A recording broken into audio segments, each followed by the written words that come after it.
அண்மையிலே பேருவலையில் கடல் பிரதேசத்திலே கிறிஸ்தவ சமூகத்தினுடைய ஒரு விழாவின் போது ஒரு மிகப்பெரிய அந்த தோணியிலே போன நேரத்திலே 20க்கும் மேற்பட்ட சிறியவர்கள் பெரியவர்கள் என்று பாகுபாடு இல்லாமல், ஆண்கள் பெண்கள் என்ற வேறுபாடு இல்லாமல் ஒரே நேரத்திலே 20க்கும் மேற்பட்டவர்களை கடலிலே மூழ்கடிக்கப்பட்டார்கள்.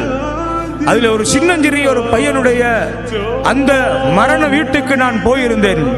தேம்பி தேம்பி அந்த தகப்பன் அழுது கொண்டிருக்கிறான்.